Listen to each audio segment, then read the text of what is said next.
এরিস্টটলের theory of four causes, এই চারটি কারণের কথা তিনি বলেছিলেন। তো প্রথম কারণ হচ্ছে কি ফর্মাল কজ। ফর্মাল কজ বলতে বোঝায় কি, যে তিনি বুঝিয়েছেন যে কোনো জিনিস আছে সেটার যে একটা শেপ বা আকার, সেটাকে হচ্ছে তিনি ফর্মাল কজে রেখেছেন। আর দ্বিতীয় নম্বরে হচ্ছে কি ম্যাটেরিয়াল কজ। ম্যাটেরিয়াল কজ বলতে ওই জিনিসটা যে আছে, যে আকারে আছে, সেই জিনিসটা কি কি দিয়ে বানিয়েছে বা কি কি দিয়ে তৈরি হয়েছে, সেটা হচ্ছে ম্যাটেরিয়াল কজ। নাম্বার থ্রি, মানে তৃতীয় নম্বরে তিনি বলেছেন যে এফিশিয়েন্ট কজ।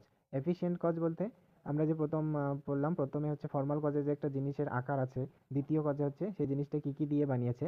এখন এফিশিয়েন্ট কজ বলতে তিনি বুঝিয়েছেন যে ওই জিনিসটাকে কে বানিয়েছে, সেটা হচ্ছে এফিশিয়েন্ট কজ। আর লাস্ট যেটা খুবই গুরুত্বপূর্ণ, সেটা হচ্ছে কি ফাইনাল কজ। ফাইনাল কজ বলতে ওই জিনিসটা যে আছে, ওই জিনিসটার থাকার উদ্দেশ্যটা কি, সেটা হচ্ছে ফাইনাল কজ। এখন আমরা এক্সাম্পল সহকারে জানবো।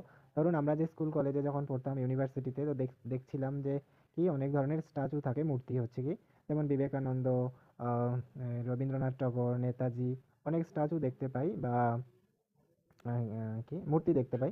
সেই ধরো মূর্তি, সেই মূর্তিটার যে আকার পুরোপুরি, সেটা হচ্ছে ফর্মাল কজ।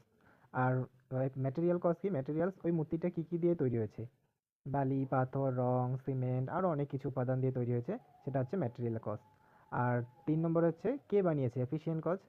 শিল্পকার বা আমরা মিস্ত্রি বলতে পারি, শিল্পকার, আহ, ওনারা বানিয়েছেন। আর লাস্ট হচ্ছে ফাইনাল কজ। এই যে স্বামী বিবেকানন্দ, রবীন্দ্রনাথ ট্যাগর, নেতাজি, এই যে সমস্ত স্ট্যাচু বা মূর্তিগুলো রয়েছে, এই মূর্তিগুলো বানানোর উদ্দেশ্যটা কি? উদ্দেশ্য হলো কি অনারেবল, মানে আমরা ওনাদেরকে সম্মান জানানোর জন্য, সম্মান করার জন্য সেই মূর্তিগুলো বানিয়ে থাকি। তো এখন এরিস্টটল এখানে আমাদের লাইফ মানে হিউম্যান লাইফের সঙ্গে এখানে এই চারটা কারণকে তিনি বুঝিয়েছেন।